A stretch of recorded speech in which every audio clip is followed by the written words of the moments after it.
Oscar Wilde کی کہانی star child ایک انتہائی پاپولر کہانی ہے۔ آج کل انٹرنیٹ پر یہ تواتر کے ساتھ آ رہی ہے اور اسے مختلف چینل پیش کر رہے ہیں اور ہم اس پر تبصرہ بھی دیکھتے ہیں۔ آج ہم الطاف صاحب سے پوچھتے ہیں کہ کیا انہوں نے اس کہانی کو کبھی اسٹڈی کیا ہے یا نہیں۔ الطاف صاحب کیا کہتے ہیں آپ؟ جی، میں نے اس کو پڑھا ہے۔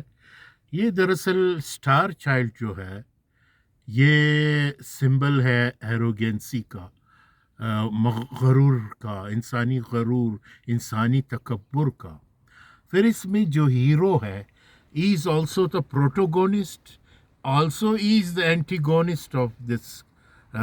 یہ ولن بھی ہے اور یہ خود ہیرو بھی ہے۔ ولن یہ ہے کہ یہ اپنے as long as he is good, he performs good, he is a hero.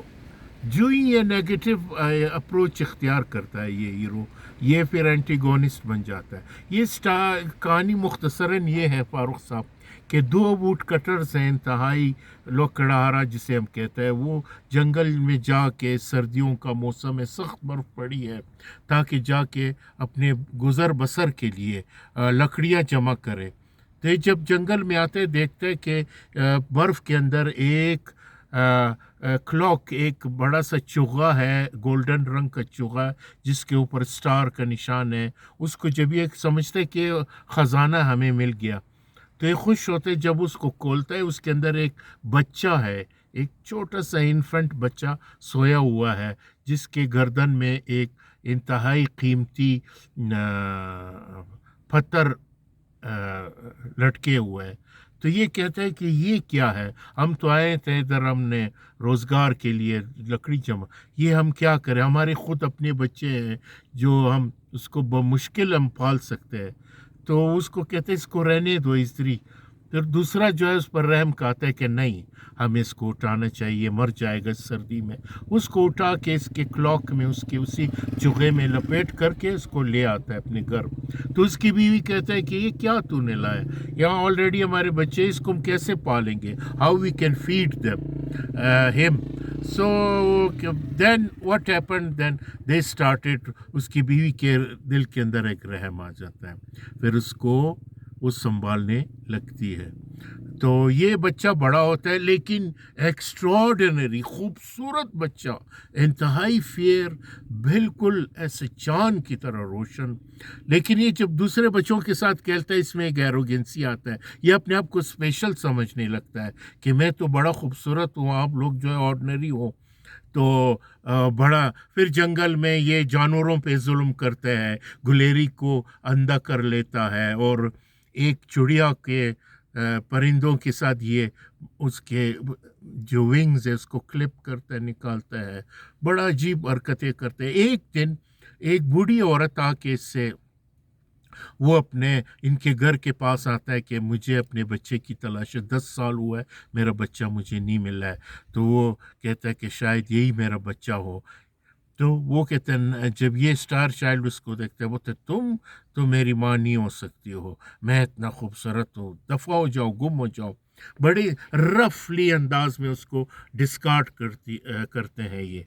تو وہ بیچاری روتی ہے، اور بعد میں جو ہی اس کو یہ اس کا رویہ انتہائی مغرورانہ، انتہائی، تو یہ ان آل آف اے سڈن یہ بچہ جو ہے اس کی شکل بدل جاتا ہے، اس خوبصورت بچے سے ٹرن ہو جاتا ہے ایک ٹوٹ کی طرح، ایک فراک کی طرح، ایک مینڈک کی طرح اس کا شکل بن جاتا ہے، اس کی جلد بھی سنیک کی طرح ایسے۔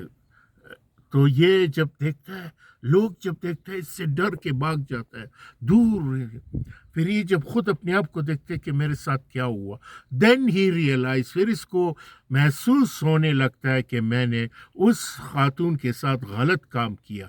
پھر یہ جو ہے اس خاتون کے پیچھے، اس کو یہ معلوم ہے کہ وہ میری ماں تھی، وہ میرے پیچھے آئی تھی، میں نے اس کو صحیح اس کے ساتھ رویہ نہیں کیا، اور مجھے اب میری سزا یہ ہے کہ میں خود وہ بن گیا۔ وہ اپنا اینٹیگونسٹ، وہ پہلے پروٹوگونسٹ تھا، اب اینٹیگونسٹ یعنی ویلن بن گیا۔ دین یہ پھر جنگلوں میں خوار وزار اپنی والدہ کہ میں جاؤں اس خاتون کا دعا لوں، اس سے معذرت کروں کہ میں نے غلط رویہ رکھا. تو یہ 3 سال تک در بدر کی ٹوکرے کھا کے ایک جگہ جاتا ہے، ایک شہر کے قریب، دیکھتا ہے کہ شہر کے دروازے پہ 2 سپاہی کھڑے ہیں، وہ ان کو نہیں چھوڑتا ہے. تو تم کہاں سے آؤ؟ اس کو دھتکارتا ہے. پھر یہ اس کو پکڑ کے یہ سپاہی کسی جادوگر کے ہاتھ میں بیچ دیتا ہے 1 کپ آف وائن کے عوض. تو وہ جادوگر اس کو جا کے اپنے کمرے میں بند کرتا ہے رات کو، اور اس کے سامنے معمولی سا کھانا رکھتا ہے. اگلے دن جب صبح ہوتا ہے اس کو کہتا ہے کہ گو ٹو دا جنگل، جاؤ جنگل میں، وہاں پہ ایک پیلا سونا ہے، ٹکڑا ہے، اس کو تلاش کر کے لاؤ. اگر تو نے وہ پیلا سونا نہیں لایا تو میں تمہیں 100 فلاک کروں گا، تمہیں کوڑے ماروں گا، وغیرہ وغیرہ. یہ بیچارہ صبح نکلتا ہے جنگل میں، گھومتا رہتا ہے. اینیمل سے پوچھتا ہے فلانا تو نہیں ہے. وہ اینیملس کہتے ہم تمہارے ساتھ کیوں مدد کریں؟ تم نے ہمارے ساتھ جب تم بچے وہ ایک زمانے میں تم نے ہمارے ساتھ بہت ظالمانہ رویہ رکھا، اب ہم آپ کی مدد نہیں کر سکتے. تو ان وائل دیکھتا ہے کہ ایک ہیر جو ہے، ایک خرگوش، وہ وہاں جو ہے کسی سنیر میں، کسی کلک میں پکڑے جاتے ہیں. تو یہ اس کو آزاد کرتا ہے. تو یہ بڑا خوش ہوتا ہے، بولتے ہیں بہت بہت شکریہ آپ کا، آپ کو کیا چاہیے، کہو میں تمہاری کیا مدد. وہ کہتے ہیں مجھے ایک پیلے سونے کی ٹکڑا چاہیے. پھر ہیر کو معلوم ہوتا ہے اس خرگوش کو، جا کے پیلے ٹکڑے کا سونا اس کے ہاتھ میں دیتا ہے. پھر یہ جب آتا ہے کہ اس جادوگر کو دے، آن دا گیٹ آف دا سٹی کے دروازے پہ ایک لیپر عورت ہے. لیپر جو جسے ہم کیا کہتے ہیں، جزامی عورت.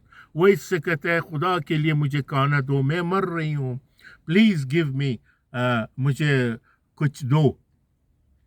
یہ اس کو دل اس کا بڑا نرم ہوتا ہے، اس کو اٹھا کے اس سونا دیتا ہے.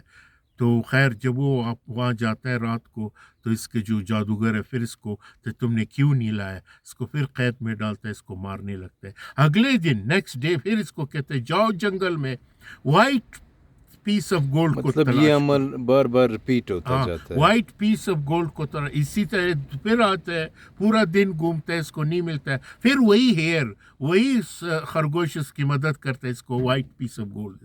دوسرے دن بھی یس، جب دوسرے دن پھر جب آن دا گیٹ آف سٹی ہے، وہ لیپرز، وہ جو فقیر ہے، پھر اس کو دیکھتے ہیں، بولتے ہیں خدا کے لیے مجھے کچھ دو، میں بھوکا ہوں. یہ اس وائٹ پیس آف گولڈ کو بھی اس کو دے دیتا ہے. تو پھر جب آتا ہے جادوگر، پھر کہتے تم نے میرے لیے کچھ نہیں لایا. اس کو دوبارہ پکڑ کے مارتا ہے اور قید میں ڈال.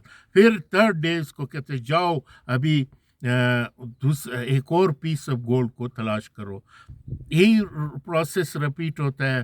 پھر وہ ہیئر اس کی مدد کرتا ہے. یہ جب تیسرا پیس آف گولڈ لے آتا ہے، پھر وہی لیپر شہر کے دروازے میں اس کو دکھائے کہ مجھے کچھ دو. یہ پھر بڑے اس کا دل نرم ہوتا ہے، اس سے ہمدردی کے بنیاد پہ اس کو دے دیتا ہے.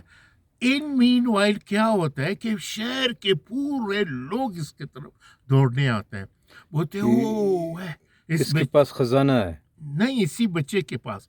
بولتے what a beautiful, what a اچھا، فیئر. اس کے حسن سے حیران ہو جاتے دوبارہ ہیں. اس کے حسن بحال ہوتی ہے، اس ایکٹ آف کائنڈنس کی وجہ سے، اس مہربانی کے اس عمل کی وجہ اس سے، نرمی کے سلوک کی وجہ سے. پھر وہ بولتے ہیں، پھر وہ دیکھتا ہے کہ ایک کنگ اور کوئین اس کو اٹھا کے محل میں لاتا ہے. بولتے یو آر، تم چلو، ہم تمہیں اپنے بادشاہ اور ملکہ کے پاس لے. بادشاہ اور ملکہ جب تو ہمارا بچہ ہو، وہی اسٹار چائلڈ ہو. یہ دراصل وہی عورت تھی. جب یہ اس عورت کو دیکھتے ہیں، پھر یہ اس سے معافی مانگتے ہیں کہ میں نے تمہارے ساتھ، یعنی یہ وہ عورت ہوتی جس کے ساتھ اس نے بدسلوکی کی. پھر یہ اپنے آنسوؤں سے اس کے پیر کو دھوتا ہے اور اس کو معافیا مانگتے ہیں. دین وہ پھر اس کو اٹھاتا ہے. پھر یہ لوگ پوری شہر اس کے استقبال کرتا ہے. پھر جب یہ اپنے چہرہ آئینے میں دیکھتے ہیں، واپس وہی خوبصورت جوان. بظاہر تو یہ سیدھی سادی سی کہانی ہے. جی سر. آخر اس سے ہمیں کیا میسج ملتا ہے؟ اس میں میسج یہ ہے کہ